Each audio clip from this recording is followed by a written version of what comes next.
Selamat pagi sahabat Alkitab yang terkasih. Marilah kita mengawali hari ini dengan melakukan perenungan akan firman Tuhan. Bacaan Alkitab kita pada hari ini berasal dari kitab Kisah Para Rasul pasal yang ketiga, ayat 11-16. Karena orang itu tetap mengikuti Petrus dan Yohanes, maka seluruh orang banyak yang sangat keheranan itu datang mengerumuni mereka di serambi yang disebut Serambi Salomo.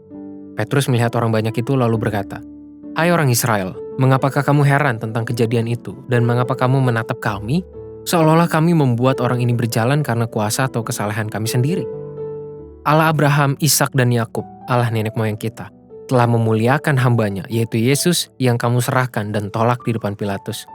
Walaupun Pilatus berpendapat bahwa ia harus dilepaskan, tetapi kamu telah menolak yang kudus dan benar, serta menghendaki seorang pembunuh sebagai hadiahmu.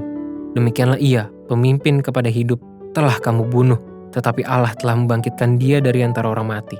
Dan tentang hal itu kami adalah saksi. Dan karena kepercayaan dalam nama Yesus, maka nama itu telah menguatkan orang yang kamu lihat dan kamu kenal ini. Dan kepercayaan itu telah memberi kesembuhan kepada orang ini di depan kamu semua." Sahabat Alkitab, terkadang atau seringkali, entah sadar maupun tidak sadar, kita hanya melihat dan mendengar berbagai hal yang mau kita lihat serta dengarkan.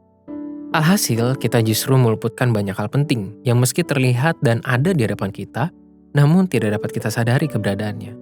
Padahal, bisa jadi kita akan mendapatkan banyak pelajaran penting atau mungkin kita perlu memberikan respons nyata terhadapnya.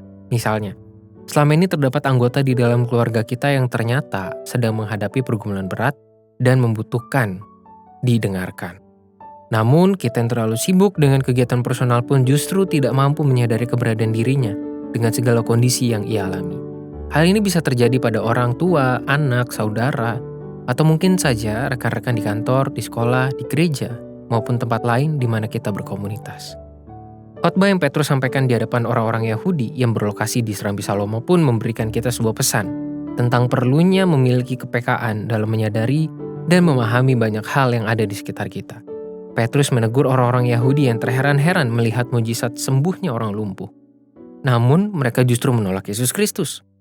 Padahal, seperti yang Petrus tekankan dalam khotbahnya, ia hanya melakukan tindakan yang didasari iman di dalam Yesus Kristus. Artinya, Yesus Kristuslah sumber utama terjadinya mujizat tersebut, bukan Petrus. Sikap orang-orang Yahudi yang terkagum dengan tindakan Petrus, namun justru menolak Yesus Kristus, merupakan tanda ketidakmampuan mereka dalam melihat, mendengar, merasakan, dan menyadari pesan Allah. Hati dan iman mereka telah tertutup untuk dapat melihat keberadaan Yesus Kristus. Mereka telah memilih untuk menolak Yesus, sehingga berbagai tanda dan pengajaran yang Yesus berikan tidaklah berarti apapun untuk mereka. Itulah mengapa Petrus dengan keras berkata, "Tetapi kamu telah menolak yang kudus dan benar, serta menghendaki seorang pembunuh sebagai hadiahmu." Sahabat Alkitab, di tengah berbagai kesibukan, rutinitas, bahkan pergumulan yang telah menyita banyak waktu dan perhatian, kita perlu mengambil waktu khusus untuk sungguh-sungguh merasakan kehadiran Tuhan. Ingatlah bahwa Tuhan dapat berpesan melalui berbagai cara yang seringkali justru terluput dari perhatian karena ketidakmampuan kita dalam membangun kepekaan terhadapnya. Marilah kita berdoa.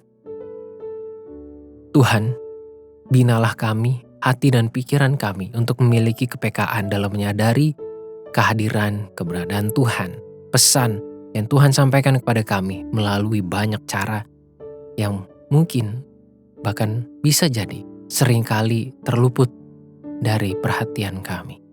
Tolonglah kami Tuhan, agar hati dan pikiran kami terfokus kepada Tuhan, dan biarlah kehadiran kami juga boleh menjadi saluran berkat bagi orang-orang yang selama ini ternyata di sekitar kami dan membutuhkan kehadiran kami.